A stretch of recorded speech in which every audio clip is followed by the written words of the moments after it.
Fala, nação atleticana, tudo bem com vocês? O meu nome é Luiz, sejam bem-vindos ao canal Palavra do Atleticano.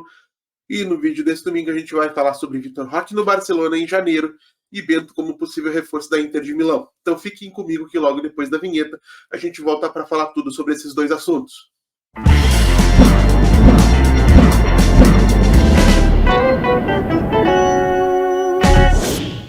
E se você está chegando agora, eu peço que deixe seu like, se inscreva no canal, acione o sininho para receber notificações de cada novo vídeo publicado, compartilhe conteúdo em redes sociais, grupos de WhatsApp e Telegram sobre o Atlético Paranaense, porque assim você faz com que mais gente conheça o conteúdo produzido por aqui e ajuda a fortalecer esse nosso projeto. Então vamos lá para os assuntos do vídeo de hoje, gente, mas não sem antes me desculpar com vocês pela minha ausência. Peguei nos últimos dias uma gripe que não desejo para ninguém, então tive um pouco de febre, bastante dor de garganta, dificuldade para falar, evidentemente. A minha voz ainda está um pouquinho anasalada, pelo menos eu sinto que assim esteja, talvez vocês percebam no vídeo. Mas eu estou me medicando, estou melhorando, espero que a partir de hoje a gente consiga retomar a rotina da normalidade dos vídeos aqui no canal. E para isso, eu não vou revisitar cada um dos assuntos que envolveu o Atlético nos últimos dias, mas vou trabalhar com dois tópicos que eu considero fundamentais para a nossa preparação para o ano do centenário. O primeiro é que o André Curi, agente representante, né, do Vitor Roque, deu uma entrevista à Rádio Catalã RAC 1, onde ele declarou duas coisas muito importantes. A primeira, bastante positiva, que é que se espera o retorno do Vitor aos gramados para cerca de um mês, ou seja, é possível que ele vista a camisa do Furacão ainda em 2023, caso essa expectativa se confirme. E segundo, que existe, declarou o André, né, que existe um acerto entre o Atlético e o Barcelona para que o Vitor vá para a Espanha já em janeiro de 2024, contrariando a expectativa anterior, que era de que ele fosse para lá somente na metade do próximo ano. E por mais contraintuitivo que seja, gente, eu considero isso não considero isso uma má notícia, não vou chegar ao extremo de dizer que considero uma boa notícia. E explico, para um clube como o Atlético, do futebol brasileiro, onde o calendário começa em janeiro e termina em dezembro, é muito mais natural a perda de uma referência técnica no final de uma temporada do que na metade de outra. Com o Vitor indo para o Barcelona em janeiro, né, caso se confirme essa informação que foi dada pelo André lá na imprensa catalã, o novo técnico, ou o próprio Wesley Carvalho, quem quer que esteja à frente da equipe principal do Atlético no começo do próximo ano, terá o tempo de, na pré-temporada, construir uma equipe com um coletivo funcional no campo de ataque que já não envolva mais o Vitor Roque. Porque se o Vitor estivesse aqui, o técnico fatalmente seria quase que obrigado a escalá-lo pela referência técnica, pela qualidade que ele tem, que é inegável, e até porque manter o jogador aqui por mais 6 meses para ficar no banco faria pouquíssimo sentido para todas as partes. Então, se confirmada essa informação de que o Vitor vai para Barcelona em janeiro, entendo como sendo um processo natural. A gente sabia que chegaria o momento dele ir embora, é um jogador muito acima da média do futebol brasileiro, com uma idade muito reduzida, então é natural que ele parta em busca de outros objetivos no futebol da Europa, e que o Atlético possa, tendo esse tempo de pré-temporada, se reorganizar taticamente, estrategicamente, para construir um ataque funcional que não envolva a presença de um jogador tão determinante como é o caso do Vitor. Então, a meu ver, por mais que faça pouco sentido, a coisa se resolveu da melhor maneira. E em relação à segunda notícia do vídeo de hoje, o jornal italiano Corriere della Sera, espero que seja assim que se pronuncie, não falo uma palavra de italiano, deu a informação de que o caso, né, o interesse da Internazionale, a gigante italiana, pelo goleiro Bento não foi um amor de verão, né, e que deve se repetir nas próximas janelas de transferência da Europa, seja agora para janeiro, seja na metade do próximo ano. Então, gente, o Bento também é outro caso em que o Atlético vai ter que se preparar para uma perda no futuro aí de curto e médio prazo. O Bento, ele tem, deixa eu até confirmar aqui para não falar nenhuma bobagem para vocês, o Bento já tem 24 anos, em junho do próximo ano completará 25, então ele já está numa idade que é limítrofe para você dar o salto e começar a carreira no futebol europeu.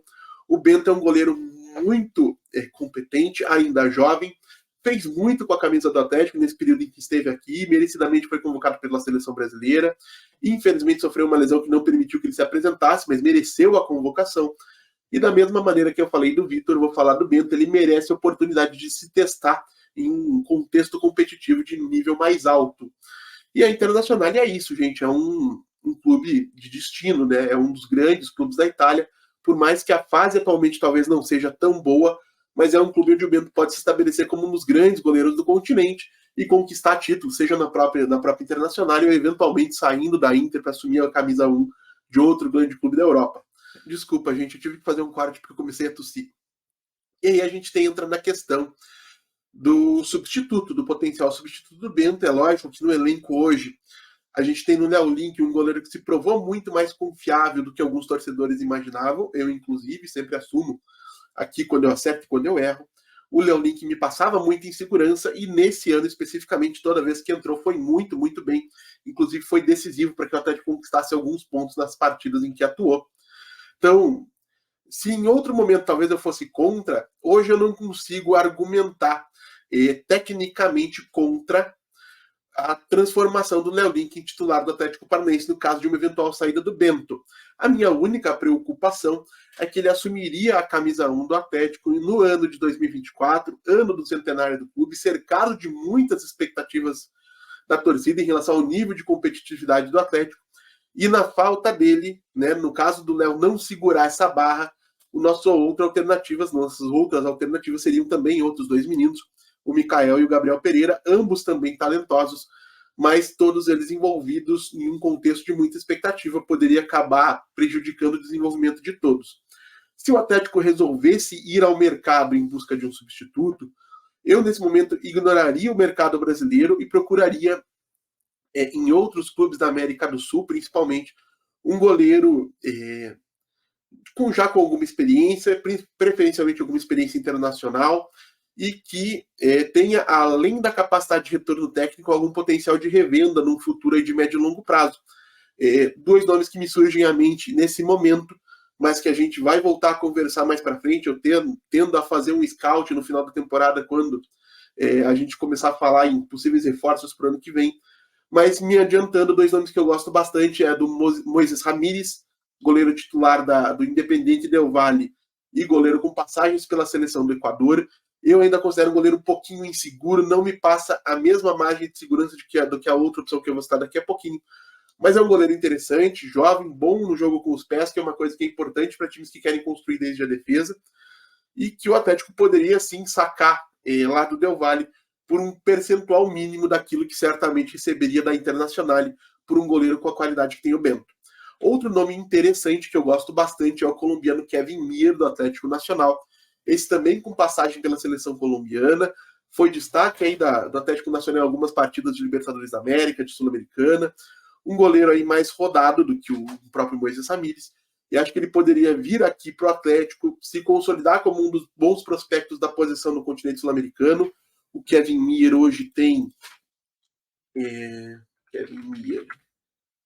hoje 23 anos, então ele poderia jogar tranquilamente aqui 1 ou 2 anos, enquanto a gente aguarda um período de maturação do próprio Léo Link e do Mikael, e na sequência da carreira aí realmente ser vendido, seja para a Europa, para um mercado como a Major League Soccer, ou para algum outro grande clube do continente que topasse pagar por ele um valor condizente com o talento que ele desenvolveria aqui no CT do Caju, eu tenho certeza. E vocês, gente, o que vocês acham de tudo isso? O que vocês acham do Vitor saindo em janeiro? Seria melhor que ele saísse em junho, ou que é melhor que ele vá em janeiro, como afirmou o André Curi que ele fará? O que vocês acham dessa possível saída do Bento? Acho que é natural a saída dele, mas o que vocês acham em relação aí ao substituto dele? Vocês apostariam no Léo Link por conta aí dos bons desempenhos recentes? Vocês iriam ao mercado? Preocupa essa situação da pressão que vai existir no próximo ano? Vocês acham que o Léo, por exemplo, pode dar conta?